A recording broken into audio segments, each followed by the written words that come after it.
सभी साथियों को नमस्कार। आशा है कि इसमें जो इमोजी दिख रहा है वैसे ही आपका जीवन भी मुस्कुराते हुए बीत रहा होगा। हालांकि कोरोना काल चल रहा है, लेकिन हमको इससे घबराने की आवश्यकता नहीं है, बल्कि डटकर सामना करना है।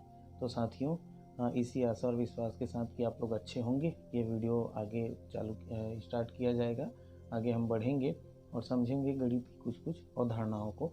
लेकिन उसके पहले दोस्तों, इस चैनल को लाइक, शेयर और सब्सक्राइब जरूर करें, ताकि आप लोगों का प्यार हमको मिलता रहे और हम आपका हमेशा सहयोग करते रहें। साथियों, हम कक्षा 9वीं के अध्याय 7 राशियों की तुलना में प्रश्नावली 7.2 के प्रश्नों को हल कर रहे हैं। आज हम हल करेंगे इस प्रश्नावली के चौथे प्रश्न को। जो प्रश्न है आपके सामने में एक बार फिर से मैं पढ़ देता हूँ। आप पुस्तक लेके बैठे होंगे निश्चित रूप से, लेकिन फिर भी हम यहाँ पर दोहराते हैं। 1260 रुपये का 5% वार्षिक ब्याज की दर से 2 वर्ष के साधारण ब्याज एवं चक्रवृद्धि ब्याज का अंतर ज्ञात कीजिए। साथियों, क्या कहा एक बार समझने का प्रयास कीजिए कि कोई एक अमाउंट है, 1 रुपया है, मतलब कुछ पैसे हैं, जैसे 1260 रुपये, इसका 5% वार्षिक ब्याज पड़ता है। ठीक है, और ये 2 वर्ष के लिए यदि कहीं से भी लिया जाता है ऋण के रूप में, तो साधारण ब्याज उसका कितना होगा और चक्रवृद्धि ब्याज कितना होगा, ये दोनों को निकाल के दोनों का अंतर हमको ज्ञात करने के लिए कहा गया है। निश्चित रूप से साधारण ब्याज कम आएगा और चक्रवृद्धि ब्याज उससे कुछ ज़्यादा आएगा। क्यों ज़्यादा आएगा या क्यों कम आएगा, इसके बारे में हम पहले ही डिस्कशन कर चुके हैं। अब चलते हैं सीधा प्रश्न को हल करने की ओर। तो साथियों, प्रश्न आपके सामने फिर से है। प्रश्नावली 7.2 राशियों की तुलना। प्रश्न को नहीं पढ़ता मैं, सीधा हम आते हैं हल की ओर। तो प्रश्न जब पढ़ेंगे हम, तो वहाँ से हमको क्या मिल जाएगा, मूलधन मतलब P बराबर आ जाएगा, प्राइम कॉस्ट हमारा आ जाएगा 1260 रुपये, दर आ जाएगा 5% और समय आ जाएगा 2 वर्ष के लिए। आप चाहें तो प्रश्न एक बार फिर से पढ़ के इसको क्लियर कर लेंगे। ये हो गया। अब उसके बाद हम आते हैं, हमने 8वीं 7वीं में इस प्रश्न को बहुत बार उपयोग किया है साधारण ब्याज के लिए। साधारण ब्याज या फिर इसी को हम क्या बोलते हैं, सिंपल इंटरेस्ट या केवल इंटरेस्ट। तो SI या I equal to P into R into T upon 100, या फिर P गुणित R गुणित T बटे 100, या फिर मूलधन गुणित दर गुणित समय बटे 100। P मूलधन है, R दर है और T समय है, ये आप सब अच्छे से जानते हैं। तो चलिए हम साधारण ब्याज निकालते हैं। मूलधन का मान 1260 था, हमने रख दिया। दर था 5, वो भी रख दिया, और समय था 2 वर्ष, तो हमने 2 यहाँ पर रख दिया और नीचे 100 से भाग करना है। तो अब यहाँ पर साथियों देखते हैं, 1260 तो ये हो गया, 5 का 2 से गुणा किए 10 और बटे 100। अब यहाँ पर 10 के साथ इसका सीधा गुणा कर दिए तो हमारे पास आ जाता है 12,600। और यहाँ पर हम देखेंगे 100 से यदि भाग देते हैं या 0 को कटाते हैं तो कुल मिला के हमको कितना उत्तर मिल जाता है, यहाँ पर 126 रुपये हमको मिलते हैं। क्या, साधारण ब्याज दिए गए अमाउंट का। अब उसके बाद हम चक्रवृद्धि ब्याज निकालते हैं। तो चक्रवृद्धि ब्याज के लिए सूत्र हमको पता है, compound interest equal to P 1 + R upon 100 to the power N minus P। CI चक्रवृद्धि ब्याज बराबर मूलधन 1 धन R बटे 100 का घात N ऋण P। यहाँ P जो है मूलधन है, R जो है दर है और N जो है समय। तो पहले ही हम निकाल चुके हैं मूलधन आपका, दर और समय। तो उन मानों को हम क्या करेंगे, अभी यहाँ पर रखते हैं। तो देखिए, P की जगह पर हमने रखा 1260, क्योंकि मूलधन हमारा 1260 था।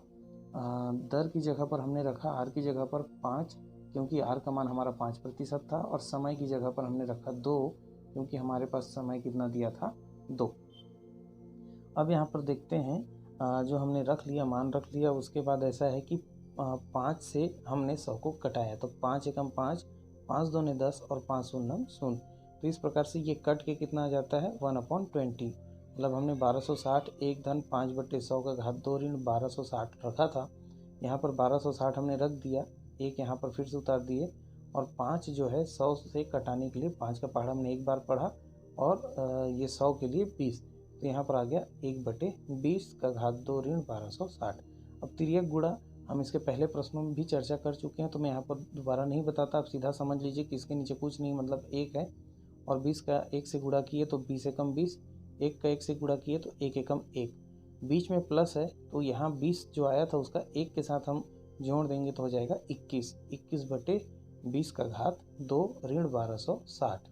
अब चूंकि घात 2 है तो गुणा करते समय इसको हमको 2 बार गुणा के रूप में लिखना पड़ेगा। तो 21/20 गुणित 21/20 और यहाँ पर आ गया 1260। अब इस प्रकार से हम देखेंगे, इनको एक साथ लिख लेते हैं। तो 1260 1260 गुणित 21 गुणित 21/20 गुणित 20 ऋण 1260। अब साथियों देखते हैं 1260 और 21 का गुणा कर लिए तो 441 आ गया। 20 का 20 से गुणा किए तो यहाँ पर आ गया 400। अब आप चाहें तो इसके यहाँ से 2 तरीके हैं। 400 से इसको कटा के छोटा रूप करके हल कर सकते हैं, या फिर 1260 में सीधा 441 का आपने क्या कर देना है, गुणा कर देना है। तो इससे आ जाएगा 5,55,660 और नीचे क्या है 400। तो 400 से इसका भाग कर देंगे तो, और फिर उसके बाद जो उत्तर आएगा उसमें 1260 को घटाना है। तो चूंकि मैं यहाँ पर पहले से करके रखा हूँ, 5,55,660 में 400 का भाग देंगे तो आता है 1,389 रुपये 15 पैसे, 1,389.15। और इससे हम क्या करेंगे 1260 को घटाएंगे। तो अब घटा के देख लेंगे साथियों। ये रफ वर्क है आपके लिए कि मतलब यहाँ पर 21 और 21 का गुणा करने से 441 आता है या नहीं आता, ये आप करके देखिए। फिर 441 के साथ 1260 का गुणा करने से 5,55,660 आता है या नहीं आता, ये भी आप चेक कीजिए। फिर 400 से आपको भाग देना है इसको, तो 1,389 रुपये 15 पैसे आता है या नहीं आता, इसको आपको चेक करना है। क्योंकि पेपर में आपको लिखना है, कॉन्सेप्ट आपका क्लियर होना है। तो गुणा करने से आता है नहीं आता है उसको आपको चेक करना पड़ेगा। गुणा करके देखिए। तो मैंने यहाँ गुणा करके उत्तर लिख दिया था।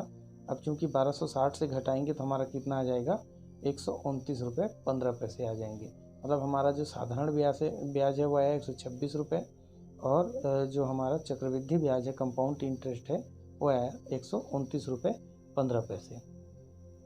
तो हम यहाँ पर लिखेंगे इस प्रकार, हमारा जो साधारण ब्याज है SI = 126 126 और कंपाउंड इंटरेस्ट चक्रवृद्धि ब्याज 129 रुपये 15 पैसे। हमको प्रश्न में कहा गया था साधारण ब्याज और चक्रवृद्धि ब्याज में अंतर निकालने के लिए, तो इसलिए इस ब्याज को घटाएंगे तो हमारे पास उत्तर आ जाता है 3 रुपया 15 पैसे।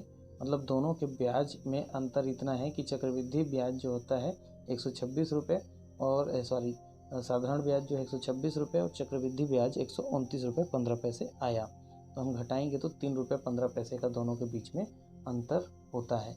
इसीलिए लोग चाहते हैं कि उनके पैसे पर चक्रवृद्धि ब्याज उनको दिया जाए, क्योंकि भाई उसमें हमको ज़्यादा प्रॉफिट होता है। तो ठीक है साथियों, यह वीडियो यहीं तक। उम्मीद है कि आपको गणित समझ में आया होगा और आप इसकी सहायता से अन्य प्रश्नों को बनाकर देखने की कोशिश करेंगे। ये जो चौथा प्रश्न अभी हमने हल किया है, इस चौथा प्रश्न की सहायता से आपका 5वां प्रश्न एकदम उसी के जैसा बनाना है, वैसे ही बनेगा। तो आप कोशिश कीजिए कि 5वां प्रश्न आप खुद से बनाएं और बाद में इसके उत्तर डलेंगे तो आप उस उत्तर से मिला के आप चेक कर लीजिए कि आपने कितना सही या गलत बनाया है। तब तक के लिए साथियों, हंसते रहिए, मुस्कुराते रहिए और अपना ध्यान रखिए। आपका दिन शुभ हो। धन्यवाद।